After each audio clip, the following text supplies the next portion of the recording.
So let's start way ahead. Scattering of light. So here we are going to get understanding why skies are looks like sky blue color and the related phenomenon of why light and how light scatters in the environment. Okay, तो शुरू करते हैं. The interplay of light with objects around us give rise to several spectacular phenomena. Rainbow का ही ले लीजिए, एक तरह से वो भी स्कैटरिंग ही है. कह रहा है कि ये फिनोमेना जो स्कैटरिंग होती है, लाइट की स्कैटरिंग, कभी कभार बहुत ही शानदार व्यू देता है हमें, शानदार नज़ारे या फिनोमेनॉन का मतलब क्या समझे, हिंदी में क्या कहें, कोई घटना कह लीजिए, ठीक है ना. तो प्रकृति में ऐसी कुछ घटनाएं होती है जिससे बहुत the blue colour of the sky, colour of water in deep sea, क्यों वो ब्लू क्यों दिखता है, the reddening of the sun at sunrise and sunset are some of the wonderful phenomena we are familiar with. तो ये जो चीजें हैं कि आसमान नीला क्यों दिखाई दे रहा है, समुद्र नीला क्यों दिखाई दे रहा है, या फिर जब सूर्योदय हो रहा है, सूर्यास्त हो रहा है, तो उस समय लाल क्यों दिखाई दे रहा है और पूरे दिन व्हाइट या येलोविश दिखाई देता है. ऐसा क्या हो रहा है, क्यों हो रहा है, ऐसे कलर क्यों बदल रहे हैं. In the previous class you have learned about the scattering of light by colloidal particle. previous class में आपने क्या पढ़ा है उसको देखिएगा. लेकिन कोलाइडल पार्टिकल से और कैसे लाइट स्कैटर होती है वो शायद बताया गया है. The path of beam of light passing through a true solution is not visible. However, its paths become visible through a colloidal solution where the size of particle is relatively larger. कहने का मतलब ये है कि जब आप एक ऐसे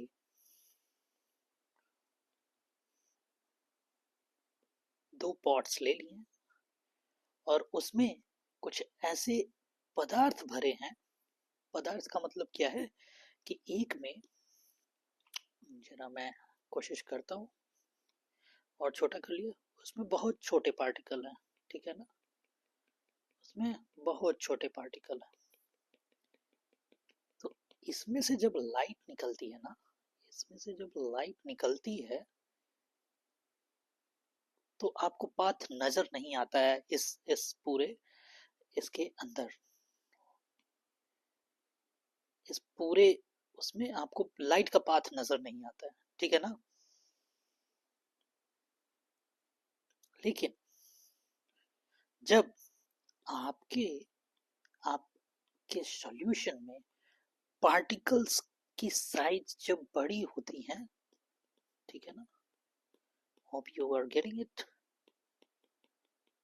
यहाँ पार्टिकल का साइज मैंने बढ़ा दिया, तो अब यहाँ पे क्या होगा, जब लाइट यहाँ पे पास करेगा, जैसे यहाँ से लाइट पास कर रहा है और यहाँ से निकल जा रहा है, ठीक है ना. तो इस केस में आपको लाइट का पाथ दिखेगा, ठीक है ना, ऐसे जाते हुए दिखता है, ठीक है, यह हल्का सा और ब्रॉड होते दिखेगा, ठीक है ना. तो ऐसे दिखेगा जब पार्टिकल के साइज बढ़ जाते हैं. तो ऐसे फिनोमेनॉन्स भी आपको देखने को मिलते हैं. ये फिनोमेनॉन्स क्या है, तो ये जो दूसरे फिनोमेनॉन की बात की गई है, ये जो घटना हो रही है, ये है किसकी, ये टिंडल इफेक्ट कहते हैं, ठीक है ना. ठीक, तो चलिए टिंडल इफेक्ट देखते हैं. The earth atmosphere is heterogeneous mixture of minute particle.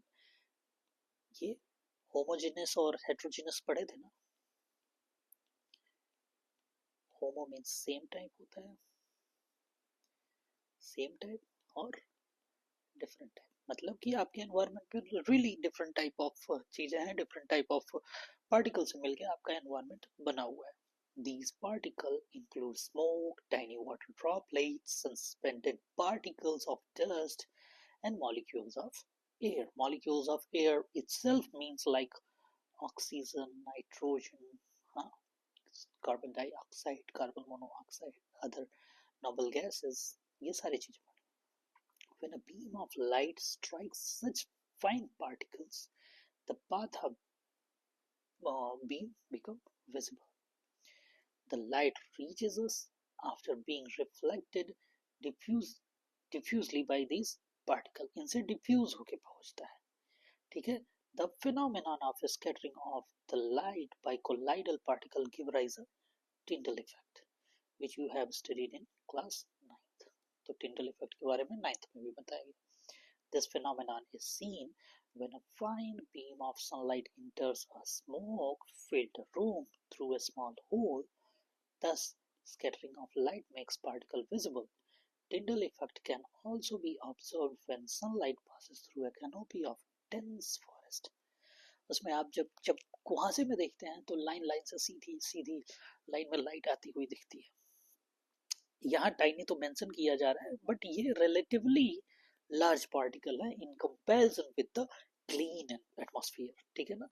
The water drop split in the mist scatter the light. Mist मतलब वही कुहासा और जिसमें पानी की बूंदें प्रेजेंट है, मौजूद है.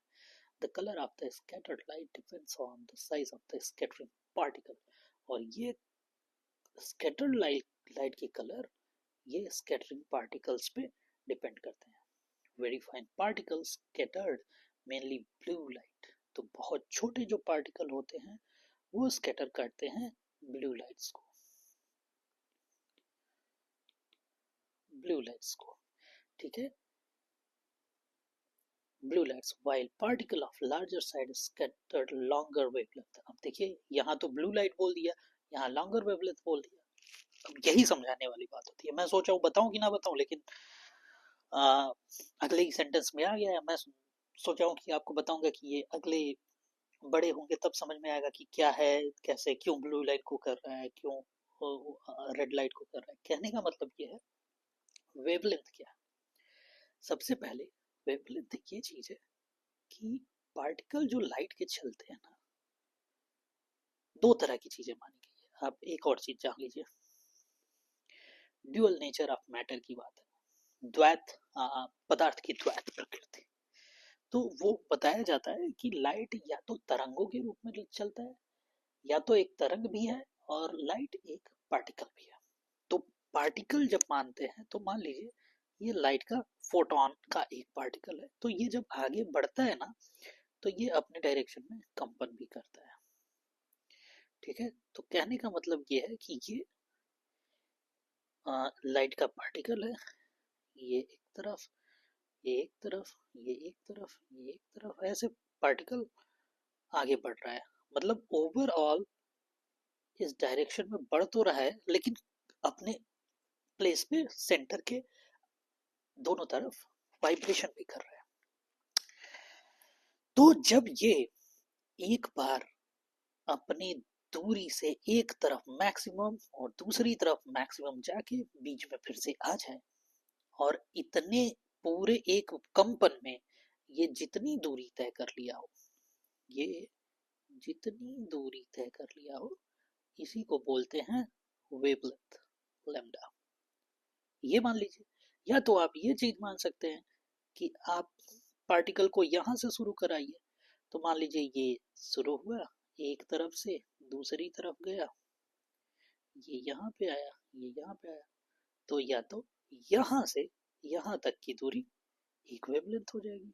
सॉरी दूसरी तरफ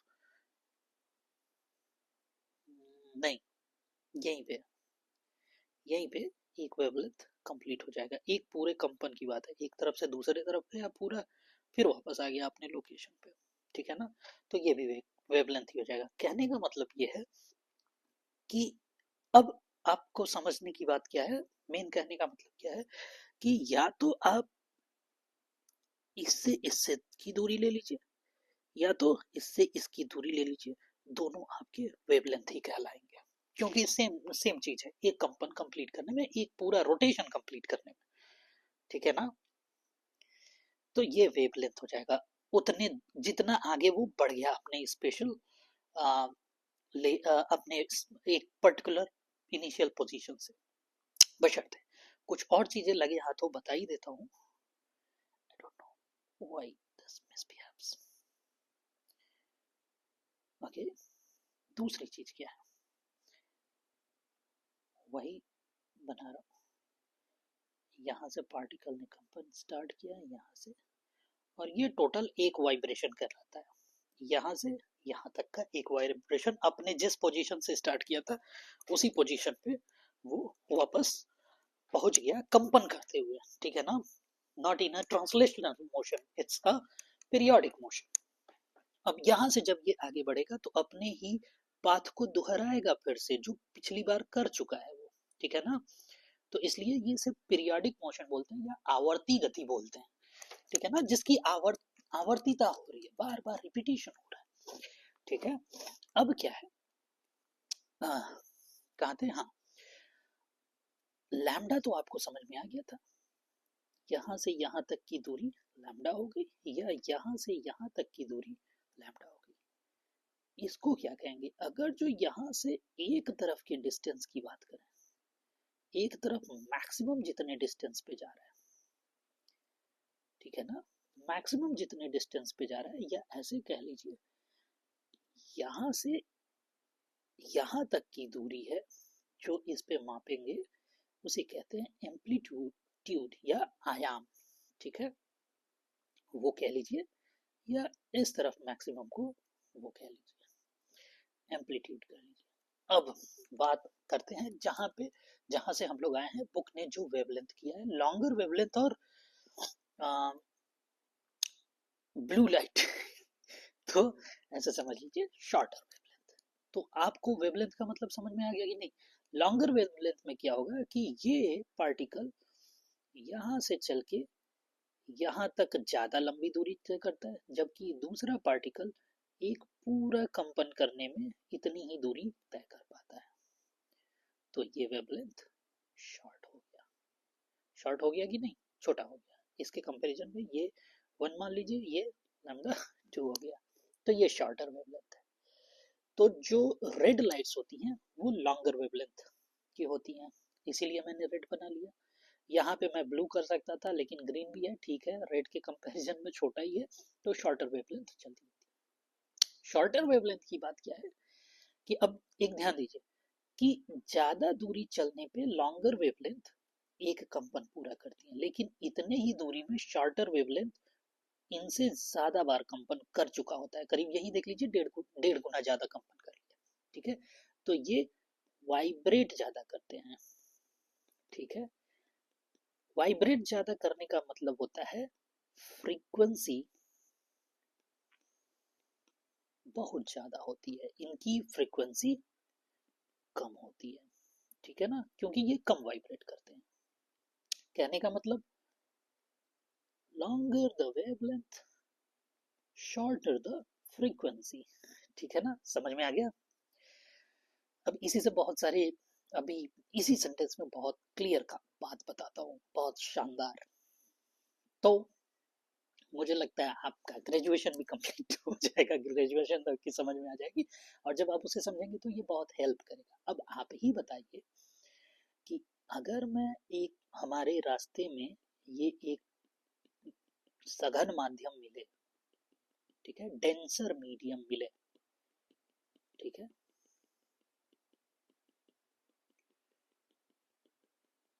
कौन तेजी से टकराएगा, कौन ज्यादा टकराएगा।